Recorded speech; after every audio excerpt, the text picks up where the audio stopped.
everybody, welcome to my YouTube channel, the best channel for English learners who wanna ace their IELTS exam. In this video, I'm gonna tell you about all the secrets of cracking true, false, not given questions. This video will for sure come in handy in your IELTS preparation. Let's get started. First, let's talk about the level of true, false, not given questions. In terms of level, these questions belong to sentence level questions. This means that in order to answer a true, false, not given question, you need to find a sentence in the passage. Usually, reading only one sentence or sometimes two sentences will suffice to answer a true, false, not given question. Now, let's talk about order of true, false, not given questions. Answers to true, false, not given questions will be given in order within the passage. This means that the answer to the first question will be given first, the answer to the second question will be given second, the answer to the other questions will be given next. If you miss it, answers to some of the questions, in this case you have to look for the answer between other answers.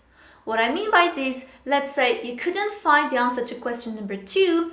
In this case, you have to look for the answer to question 2 between the answer to question 1 and the answer to question 3. Now, let's talk about tips and techniques which will help you to solve true, false, not given questions. But first, you do have to understand one very important aspect of IELTS reading questions, in particular, true, false, not given questions. True, false, not given questions do not check your comprehension level, they do not check your understanding of the passage, but rather they test your English vocabulary.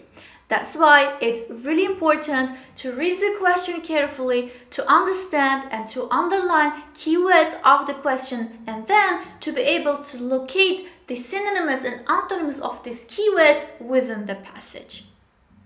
In order to answer true, false, not given questions, first, you need to read the question very carefully. Don't jump to reading the passage. Don't hurry to read the passage. First, read the question carefully, understand what the question is about, and underline some keywords of the statement. And then your task is to find synonyms or antonyms of these keywords within the passage. Pay attention, the most important part of this video. If you're able to find the synonyms of all keywords within the passage, your answer is true.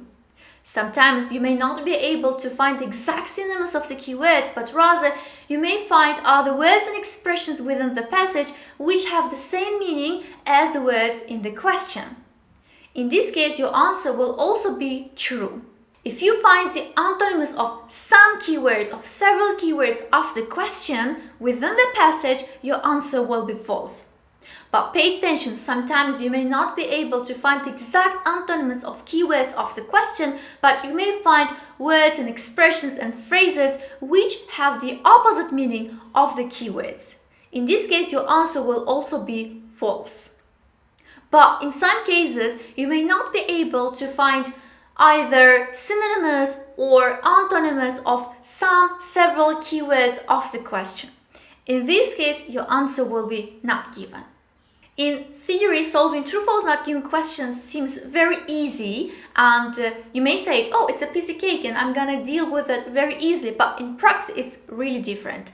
Now, that's why let's look through a few examples of true, false, not given questions, and we'll discuss with you what the answer to each question. Here are 4 true, false, not given questions, and I have already highlighted the keywords in order to make it easier to understand. Look at the question number 6. Archaeologists rely that the boat had been damaged on purpose. Now we need to locate the keywords within the passage. Keywords are archaeologists, boat, damaged on purpose. The passage is called Dower Bronze Age, boat, and in paragraph number 4 we can find some keywords of the question. Pay attention to the highlighted part of the text. The boat was not a wreck but had been deliberately discarded, dismantled and broken. A wreck is a type of ship which was damaged because of natural disasters. But this boat was not a wreck. It wasn't damaged as a result of natural catastrophe, but it had been deliberately discarded, dismantled and broken. Deliberately is a synonym of the word on purpose. Discarded, dismantled, and broken, synonym with damaged. So this means that we have found all the keywords within the passage. That's why the answer to question number 6 will be true. Initially, only the technological aspects of the boat were examined. Keywords initially, which means at the beginning. Technological aspects, it's clear, were examined. So we need to find these words within the passage.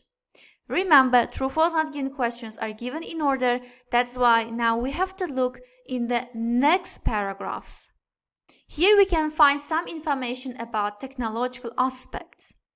Alongside technical papers about the boat, other speakers explored its social and economic context and the religious perceptions of boats in Bronze Age societies. Let's highlight this part. So this sentence said they analyzed not only technical sides of the boat, but also they discussed social, economic, and religious context of this boat. This means that the answer is false. They didn't only analyze technological aspects, but they also analyzed other aspects of the boat. So the answer to this question will be false. Question number 8. Archaeologists went back to the site to try and find the missing northern end. Keywords: archaeologists went back, they returned, in order to find the missing northern end of the boat. Let's try to find these keywords within the passage. Look at the next paragraph because answers are given in order in the passage. Within 7 years of excavation, the Dover boat had been conserved and displayed, but it was apparent that there were issues that couldn't be resolved simply by studying the old wood. Experimental archaeology seemed to be the solution. A boat reconstruction, half-scale or full-sized, would permit assessment of the different hypotheses regarding its build and the missing end. Okay, missing end is a keyword which we are looking for. Let's highlight. The possibility of returning to Dover. Okay, returning. Returning is also one keyword which we're looking for because in the question they said went back, going back, returning, they are synonymous. To search for a boat's unexcavated northern end. Northern end, also keyword given in the question, was explored, but practical and financial difficulties were insurmountable, and there was no guarantee that the timbers had survived the previous decade in the changed environment. So, pay attention. They explored the possibility of returning to find the northern end of the boat, but practical and financial difficulties were insurmountable. Insurmountable, it means difficult to overcome, impossible to overcome. So archaeologists decided that it was impossible to overcome the problems of returning to find the northern part of the boat. So this means that they didn't return. They didn't decide to go back to find the missing part of the boat. That's why the answer to this question will be false. The last question. Evidence found in 2004 suggests that the Bronze Age boat had been used for trade. Keywords: evidence, 2004, the boat had been used for trade. Trade is also one of the important keywords. Now look at the passage.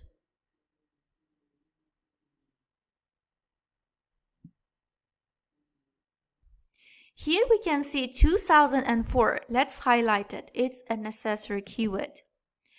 In 2004, archaeological evidence was beginning to suggest a Bronze Age community straddling the channel, brought together by the sea rather than separated by it. In a region today divided by languages and borders, archaeologists had a duty to inform the general public about their common cultural heritage. If you paid attention, there is no information about trade. There's nothing about the boat which was used for trade. That's why the answer to the next question will be not given.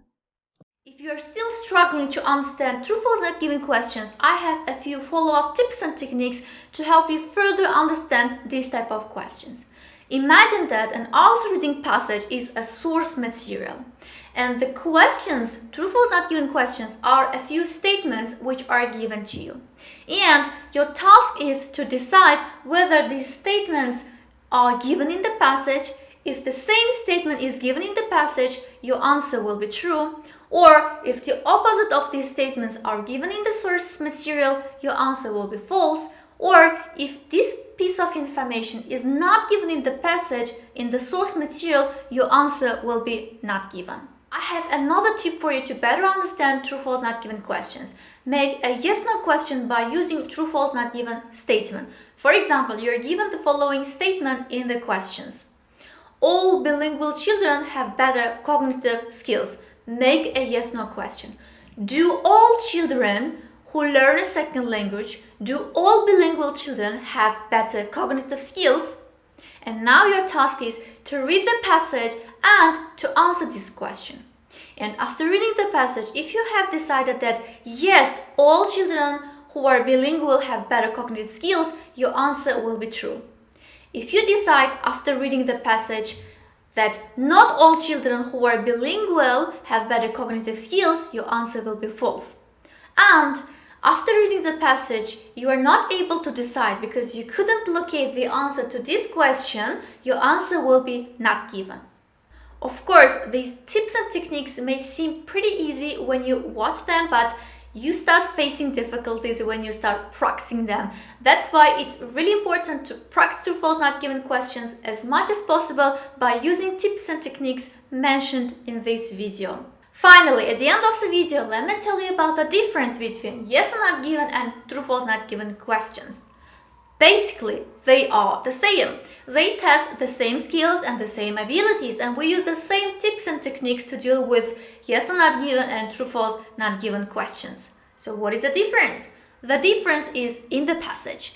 True-false not given questions are usually given for texts based on real facts, based on factual information, while yes or not given questions are given for texts based on people's opinions. People's opinions usually appear in the third passage. That's why yes or not given questions are usually given in the third passage, and that's why they are usually more difficult than true-false not given questions. On the other hand, true-false not given questions often appear in the first or in the second passage, which are relatively easy in comparison with the third passage. Thank you very much for watching the video. If you liked the video, please support me by subscribing to my channel, and also don't forget to hit the like button and the notification bell. Also share the video with people who are studying for the IELTS exam, because this might come in handy in their exam preparation.